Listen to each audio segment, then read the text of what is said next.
man. Thank you for the support.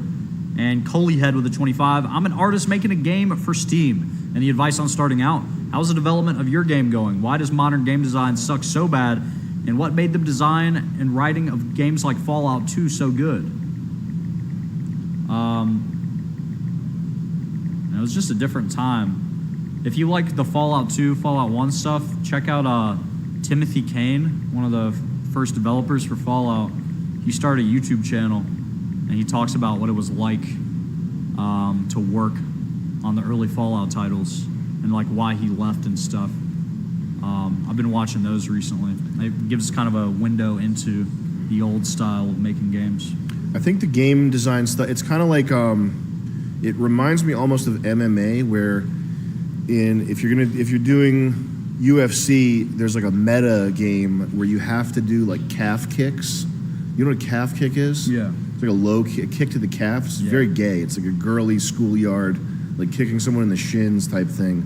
But you have to like be prepared to calf kick people and also like toughen your legs up so that if someone calf kicks you, it doesn't debilitate you. And it's just this. It's because it's been going on so long and the rules are like specific and it's just like stultified. Is that the word that I'm thinking of here? Stultified. Yes, stultified I think would be, or like there's something about it that's like calcified.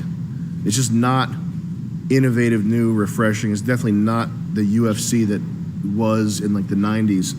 And game design, like anybody who's designing a game now, they have access. Everybody has access to these tools that make it so easy. Like you get Blender and Unreal, and you have Game Maker Studio and art resources and stuff. And it's like everything's been kind of made easy, but in doing so, everything is like now part of this this like system that you're plugged into, and you can tell when someone like reuses art assets or when someone is designing. Like you can tell when someone's made a game based on a rule set that they heard in a YouTube video. And there's another thing. It's like in game design, there's also like this very specific and like careful respect for not necessarily authority, but for doing stuff a certain way. Like everybody I've told about our game idea has told me about being over ambitious and like scope creep, or there's a term that's like you're supposed to do small games and like iterate and like get one novel game mechanic, but there's a million it's like a humble bundle. There's a million games where it's like, oh, in this one you can smash through walls going down instead of sideways. It's a downward platformer, or it's a whatever. They're just variations on these stupid little, like they might as well be Flash games. They might as well be browser games. Like this, it's not a machine or a system. It's just that people are all plugged into this ecosystem, and the ecosystem, the thing that this ecosystem like arose around and therefore continues to spit out is ideas that are fast, easy to create, and have a fun, novel play mechanic, and therefore are worth like $4.99 to 200,000 people, and like one person can make it. So all these games that are coming out now, the model is either Marvel the Avengers, like AAA studio, where you have, and every step along the way now you're getting like, you have the gay pride AK-47 or whatever. Like it's the thing that you used to love about gaming, but it's going extremely more corporate and safe and like following the model that movies follow. Or what you're getting is the indie game dev using tools made by other people with a novel, like a single inventive play mechanic that's worth $4.99 and is worth 20 minutes of your time and might as well be a browser game. So like, I guess this is a long-winded answer, but what I would say is if you're asking for advice on anything, I would say unless you have a surefire moneymaker, and maybe you do, maybe you have an idea that would sell 200,000 copies to people for $2.99 or as part of a bundle or whatever, in which case do it, get the money, and then move on. But if that's not the case, then be passionate about something.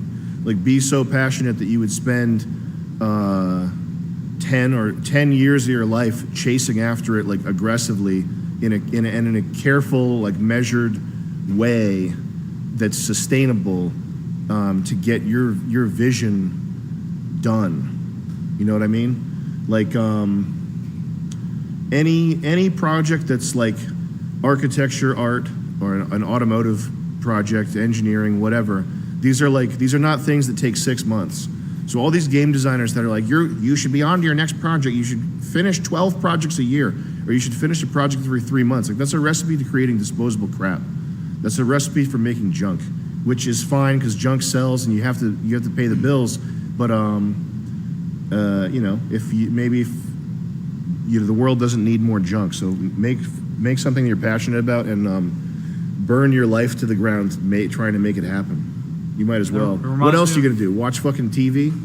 That reminds me of this like GDQ talk I watched, and it was this guy. He was like kind of flexing that he had shipped several games successfully, and then when he got into like what games he made, they were all like puzzle games. Was it like Christmas? Was there like a Christmas puzzle game that he made? There's like a Christmas. I think I watched the same one. Was he a long-haired guy? I don't remember. He was like, he was just kind of like shitting on ambition and just talking. Yeah. You need to make little bite-sized games. Yeah, like, man. This is the way to remain profitable. Yeah. Did he have graphs of his sales? Yeah. I think I watched the exact same thing.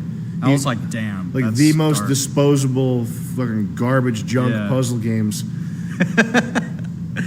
And he's shipped them. Like, that's such a we saw the same one. Silly term, man.